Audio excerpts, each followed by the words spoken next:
qui? Amel? J'ai pour Madame Champ. Hmm.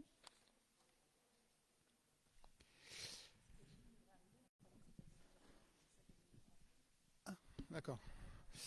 Bien, donc je vais vous proposer de commencer cette séance exceptionnelle du Conseil municipal en souhaitant à celles et ceux que j'ai pas salués directement la bienvenue. Nous avons donc le quorum, nous sommes donc en situation de pouvoir délibérer valablement. Nous avons quelques pouvoirs, donc s'il y en a d'autres, vous les indiquez. J'ai le pouvoir de Claire Orlaville pour Lydia Bretos, de Jean-Michel Godet, donc qui m'a donné son pouvoir, de Delphine Réjas pour Françoise Sevin. Et Delphine doit arriver, c'est ça, non? Non. D'accord, ok. De Éric Didier pour Alain Adam. Éric qui a encore fait une mauvaise chute, visiblement. Et puis, pouvoir d'Aurélie Hamel à Sylvie Champ. Donc, avant de procéder, donc, oui. Ah oui, Raphaël, ok. Ouais. Pour Alain, c'est ça, pour toi? Ok, ça marche. Je le note parce que sinon.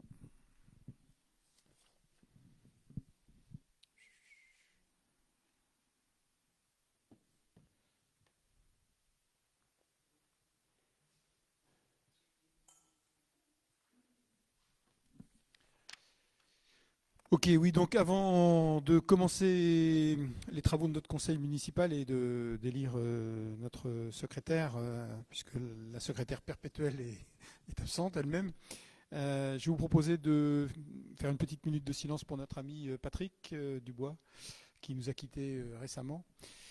Et donc son départ, je pense, mérite que nous lui consacrions ce petit temps de mémoire collective.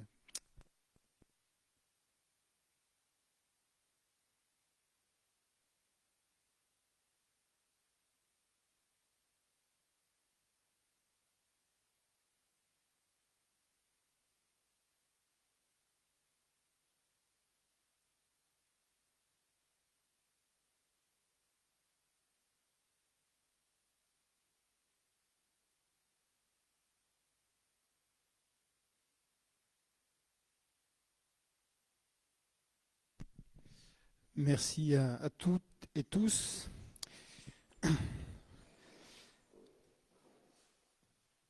Donc il nous faut retenir un ou une secrétaire de séance qui aura la lourde tâche de relire le procès verbal que nous étudierons ensuite, en tous les cas celui de cette séance. Est-ce qu'il y a des candidats? Madame Champ? Merci. Ah, tu prends le pouvoir d'Aurélie alors, c'est ça? Bon, très bien. Merci Sylvie. Premier point de l'ordre du jour, donc le procès verbal de la séance du 19 janvier 2026 que vous avez reçu. Est-ce qu'il y a des observations, des demandes de modification? Tout est OK? Eh bien, nous le considérons donc comme adopté. Et donc nous allons pouvoir étudier alors les deux points de l'ordre du jour. On propose d'ajouter un point qui est important puisqu'il nous permet de pouvoir viser une subvention de 40 000 euros par le département au titre des amendes de police pour la route de Bretteville, sauf s'il y a quelqu'un qui s'oppose à ce qu'on ajoute ce point à l'ordre du jour. Donc, c'est parfait. Alors, premier point de l'ordre du jour, donc, qui justifie cette réunion de conseil municipal extraordinaire. Donc, nous avons été appelés à plusieurs reprises à une réunion, à l'invitation du président de région et du préfet, la deuxième, qui donc nous ont indiqué un certain nombre de retours de l'ICOMOS, qui est la structure qui instruit pour le compte de l'UNESCO le dossier visant l'inscription au titre du patrimoine mondial de l'UNESCO des plages du débarquement de Normandie. Donc la région avait déposé dans un premier temps un projet assez large donc avec trois zones. Donc la zone du bien qui était les plages, la zone du bien qui était aussi donc les monuments maritimes qui sont au fond de la mer. Et d'ailleurs le consultant d'ICOMOS qui était venu avait plongé pour voir les, les traces, notamment les navires, un certain nombre de biens datant de cette période qui sont toujours au fond de l'eau. Il y avait donc une zone historique associée donc qui était celle dans laquelle nous étions nous en rétro littoral finalement. Et donc tu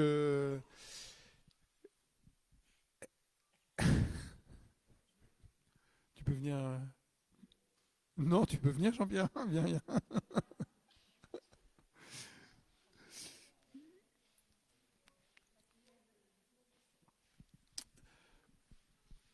Donc, en réalité, la région a été auditée en fin d'année par ICOMOS et par donc des personnes qui représentaient l'UNESCO. Et ces personnes-là ont mis en cause plusieurs points du dossier normand. Il faut savoir que c'est un dossier qui est travaillé depuis plus de 20 ans, hein. C'est un dossier très ancien qui a nécessité déjà pas mal de démarches et qui, là, cette fois, est vraiment porté politiquement par la région, ce qui était moins le cas précédemment. Et donc, ICOMOS n'a pas souhaité donc, que soit prise en compte dans le périmètre du bien, donc tout ce qui touchait au périmètre maritime, pour deux raisons. Un, le fait que il y a le champ d'éoliennes qui est à Courseulles-sur-Mer et qui n'a pas été jugé par ICOMOS et par l'UNESCO comme pouvant être intégré. Alors la région avait bien essayé de faire un petit découpage, mais au final, ça ne changeait pas grand-chose au problème. Et ensuite, donc, l'UNESCO donc, a considéré qu'au final, les biens matériels, donc notamment tous ceux qui sont en mer, sont des biens qui sont destinés à se détruire petit à petit et à disparaître même pour un certain nombre d'entre eux petit à petit. Et un dossier UNESCO, inscription à l'UNESCO, a la particularité de préconiser la préservation justement des patrimoines. Or, l'état donc actuel qui avait été jugé par l'expert en question qui avait plongé et donc un certain nombre d'hypothèses sur le devenir de ces différentes épaves, matériel militaire, les barges aussi du port artificiel, enfin qui donc sont visiblement avec le temps destinées à être de moins en moins visibles et en tous les cas même de moins en moins existants. Donc ils ont considéré qu'il ne fallait pas les prendre en compte. Et de ce fait, ils ont considéré que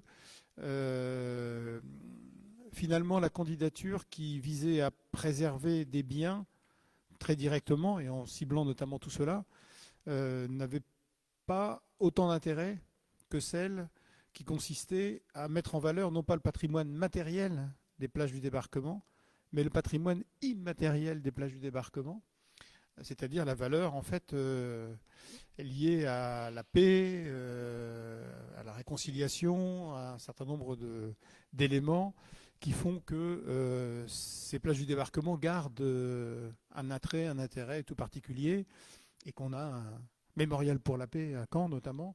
Donc au final, tous les éléments matériels du dossier ont été retirés dans l'inscription du bien.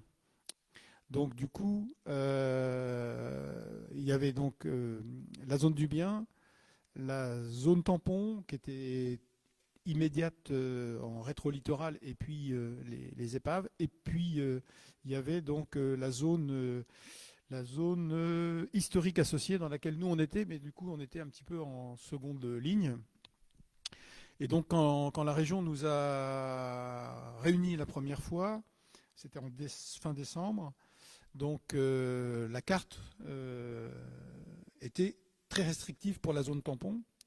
C'est-à-dire que dans la zone tampon ne figurait même pas la commune de Douvres-la-Délivrande, encore moins le site du radar.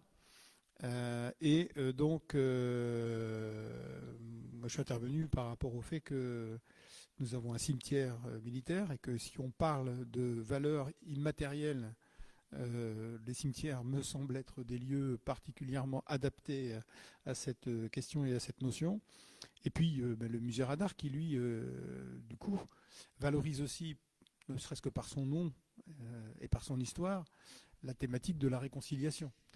Bon, donc, à l'occasion de cette réunion, donc, il y en avait une première en décembre, il y en a eu une autre en début janvier, parce qu'il y a des communes qui n'avaient pas pu venir. Donc, il avait été acquis que la zone tampon descendrait jusqu'à la 404, parce que Hervé Morin aime bien les choses simples, et donc il n'a pas tort d'ailleurs, mais du coup, la 404, pour nous, permettait de prendre finalement tous les éléments, hormis le cimetière de Béni qui était raccroché quand même. Et donc on avait fait intégrer en tous les cas dans la zone tampon tous les éléments figurant dans notre territoire et ayant un intérêt patrimonial donc à préserver, parce que même si effectivement on n'est pas dans la zone du bien, la zone tampon engage aussi donc sur la question de la préservation des biens donc qui sont issus de cette période. Et donc la région a fait une seconde réunion. Elle est retournée vers ICOMOS, qui leur a fait de nouveau des recommandations. C'est plus que des recommandations, je crois d'ailleurs, hein, c'est des injonctions plus que des recommandations. Donc du coup, là, ils ont vraiment totalement décidé d'abandonner l'idée de zone du bien pour la partie maritime. Et donc la partie maritime est restée. Dernière conversation qu'on avait eue, c'était pas si clair. Mais dans la carte, visiblement, la zone maritime, hein, c'est le trait vert, là. Ça, c'est la zone tampon, toute la zone tampon. Donc la partie maritime est restée dans la zone tampon, alors que effectivement la question des éoliennes me paraissait difficilement contournable et difficilement défendable d'ailleurs par rapport à la question qui nous préoccupait. Et donc il y a eu un élargissement de la zone tampon pour pouvoir prendre en compte un certain nombre d'éléments du patrimoine historique, donc qui étaient plutôt dans la zone du patrimoine historique associé. Donc, notamment en allant quasiment jusqu'à Caen, prenant des communes comme Auty dans lesquelles il y a eu effectivement des choses qui sont passées. Il y a des cimetières aussi qui ont pu être ajoutés, autant que le nôtre d'ailleurs, sur cette zone. Et donc aujourd'hui, il reste les 5 plages plus le site de la Pointe du Hoc, donc qui lui est reconnu comme un lieu en tant que tel. Et quand on va le visiter, on se rend compte qu'il s'est passé plein de choses là-bas quand même, ne serait-ce que par les trous d'obus qui y restent. Et donc tout le reste, finalement, passe en zone tampon, et tout ce qui était zone historique associée a été purement et simplement supprimé. Donc il n'y a plus que 2 zones, donc dans lesquelles, évidemment, les plages en particulier vont avoir, et ça va sans doute à terme, sur le long terme en tous les cas, poser des problématiques potentielles liées aux questions maritimes, et notamment de submersion marine potentielle que nous aurons dans les dizaines d'années qui viennent. Donc il y aura un vrai sujet là à prendre en compte, plus particulièrement sur ces 5 sites. Et sur la Pointe du Hoc, c'est question des falaises, là, plutôt, du recul du trait de côte qui peut se poser. Donc il y aura vraiment des sujets importants à prendre en compte. C'est l'occasion pour nous, région, département, collectivité, probablement d'avoir des aides, donc y compris du niveau national, puisque ça passe par l'État français. Hein, c'est pour ça que le préfet est présent aux côtés du président de région. Donc c'est une candidature qui est présentée par l'État français en fait. Hein. C'est la région qui le porte, mais c'est l'État français qui le défend avec la région devant l'UNESCO. Et donc tout ce qui va se trouver dans cette zone tampon verte et qui a trait à cette période, donc va faire l'objet d'une préservation. Et il faudra que les communes, en premier lieu, qui sont concernées par ces biens, démontrent les efforts qu'elles font pour assurer la préservation de ces biens. Pour le cimetière, on n'a pas trop de sujets parce que, évidemment, le Commonwealth War Graves fait son travail de façon admirable. On ferait pas mieux que de toute façon sur ce plan. Par contre, sur le musée du radar, c'est une autre question. Bon, question qui aura à débattre après que la structure que nous avons retenue en conseil municipal sur proposition du jury Cantara donc fasse des préconisations, des propositions bon, sur évidemment une durée pluriannuelle, puisque c'est pas en une année, je pense que le site pourra euh, envisager toutes les modifications techniques et muséographiques, scénographiques qui seront nécessaires.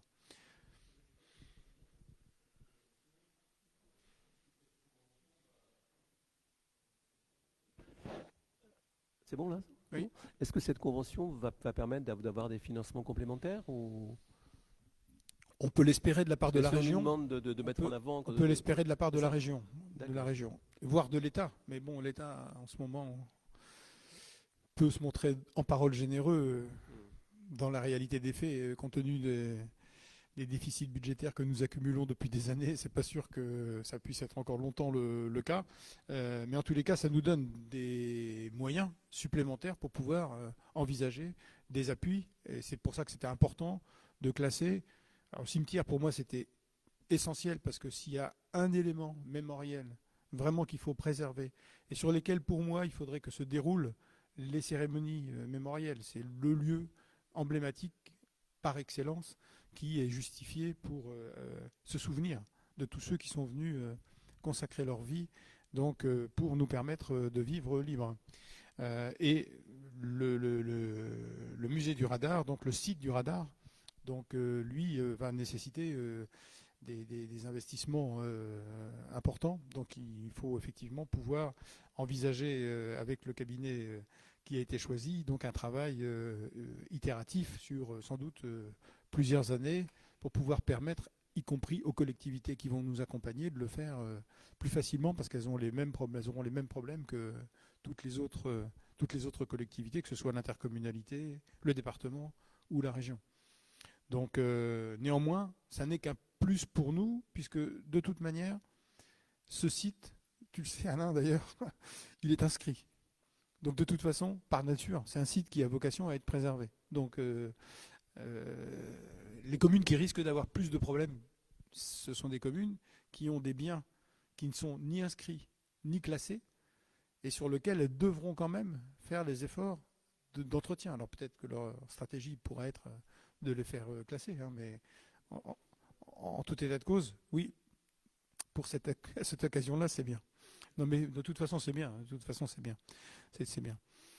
Donc voilà un petit peu le sujet. Donc évidemment, il nous faut, pour ce qui nous concerne aujourd'hui, confirmer le fait que nous validons la nouvelle zone tampon de la région, puisque c'est la chose qui a essentiellement changé. Les zones du bien, elles n'ont pas tellement évolué, sauf celle qui est en mer et qui a disparu. Mais toutes les zones, la zone tampon a été redéfinie et c'est important pour la région. Et je pense qu'il a raison, le président de région, pour le coup, qu'il aille porter ce dossier qui doit être déposé pour là le mi-février, c'est très rapide. Hein. Donc, de manière à ce que ce soit étudié ensuite de façon approfondie par l'UNESCO. La réponse est attendue pour le début de l'été 2026. Et là, on saura si c'est oui ou si c'est non. Donc là, la région met le turbo pour faire en sorte de davantage justifier toutes les questions liées au patrimoine immatériel, parce qu'un patrimoine matériel, c'est facile, il y a des traces, il y a des preuves, il y a des plans, voilà. Le patrimoine immatériel, c'est déjà plus compliqué à valoriser, et donc ils ont fait appel à un expert qui doit rédiger cette partie liée aux espaces immatériels. Et donc, réponse début juillet. J'ai souvenir du président de région qui pourtant a une certaine expérience. De la première réunion qu'on a eue, il était vraiment découragé, presque défait par l'attitude et l'analyse, l'audit qu'ils ont eu par ICOMOS et par l'UNESCO. Ils ont eu vraiment un interrogatoire très, très sévère. Et donc, avec des délais pour se retourner qui étaient extrêmement courts, c'est pour ça qu'ils nous ont vus en décembre. Et là, il y a eu une nouvelle réunion, c'était en janvier, fin janvier, avec le préfet et le président de région, et auquel ils nous ont demandé donc de passer cette délibération en urgence. Alors, il y a des collectivités qui trouvaient que effectivement, on n'avait pas le temps, que la période n'était pas adaptée, etc. Moi, j'ai juste dit, et le président a considéré que c'était le mot de la fin de nos conversations, que les efforts qu'avaient réalisés tous les jeunes qui sont venus perdre leur vie sur notre territoire valaient bien quand même qu'on fasse un conseil municipal extraordinaire. Donc là, Hervé Morin a dit, c'est le mot de la fin. Donc du coup, tout le monde finalement est revenu à de meilleurs sentiments, et je pense que toutes les communes vont délibérer dans ce sens, qui est le sens de l'intérêt de notre territoire, sachant que les effets attendus en matière de tourisme notamment sont énormes. Énormes. Une inscription au patrimoine mondial de l'UNESCO, ça apporte vraiment des plus-values. Ça a été constaté partout où ça a été fait. Donc c'est pas neutre pour notre territoire. Donc voilà ce que je pouvais vous dire sur le sujet. Si vous avez des questions auxquelles je peux répondre.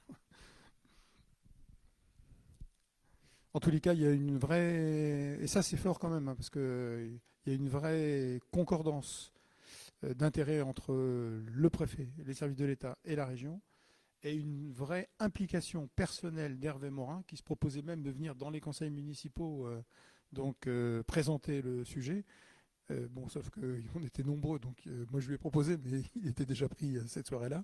Mais ce sont quand même des éléments forts. C'est-à-dire que ce qu'on n'avait pas forcément sur les autres années, ce qui a montré aussi le fait que cette candidature a mis du temps, et aussi le fait que l'UNESCO, en fait, la première candidature qui a été espérée, c'était au moment où il y a une candidature qui avait été déposée aussi par, je crois que c'est par le Rwanda, et donc par rapport aux les événements qui se sont passés au Rwanda.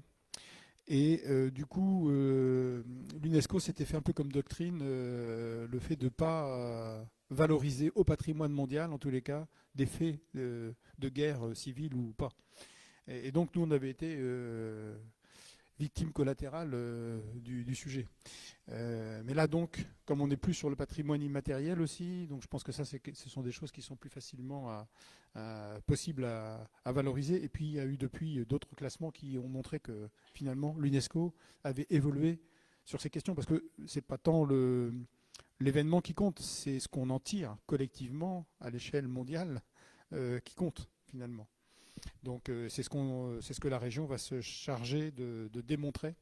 Donc pour faire en sorte qu'au mois de juillet, normalement, nous aurions, j'espère en tous les cas, une bonne nouvelle venant de l'UNESCO.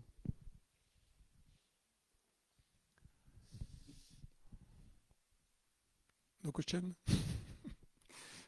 Bon, écoutez, donc je vais vous proposer de délibérer, d'approuver donc les zonages relatifs à la commune de Douvres-la-Délivrande, tels que précisés sur les cartes jointes en annexe. Donc, on voit que la commune de Douvres, même si la carte n'est pas d'une qualité merveilleuse, et je m'en excuse, hein, on a repris celle que la région nous a envoyée, mais on est bien dedans, il n'y a pas de souci, et de m'autoriser donc à signer tous les actes utiles à la mise en œuvre de cette décision. Donc, on va envoyer copie de la délibération, évidemment, à la région, qui pourra du coup donner de la force aussi à sa démarche. Si toutes les communes le font, je pense que ça ne peut être que positif. Est-ce qu'il y a des votes contre?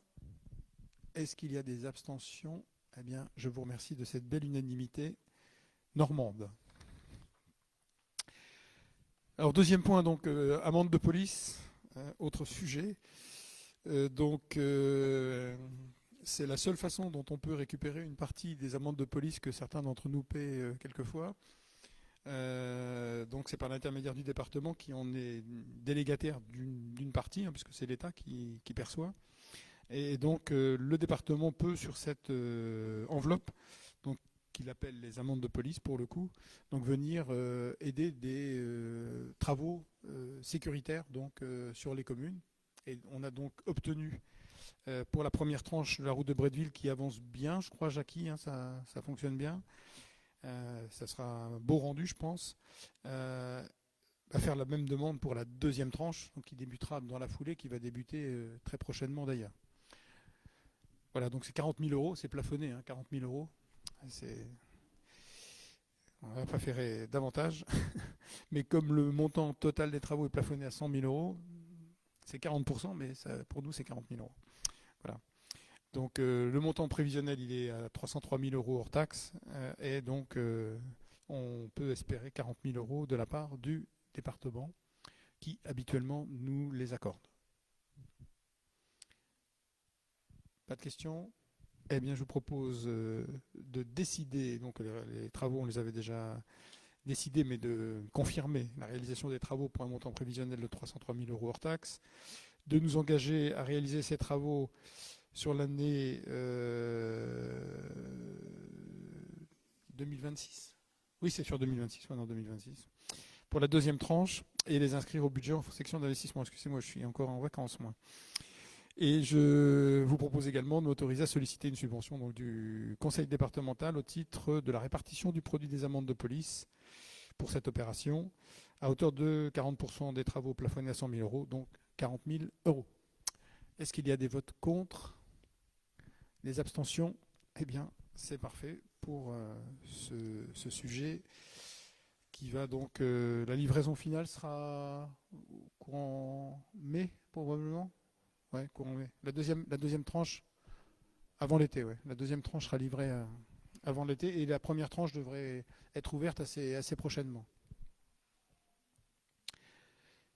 Il n'y a pas d'autres sujets à l'ordre du jour. Je vous propose donc de clore ce conseil municipal en vous remerciant de votre participation et de votre réactivité qui sera, je le sais, appréciée par notre président de région. Merci à vous.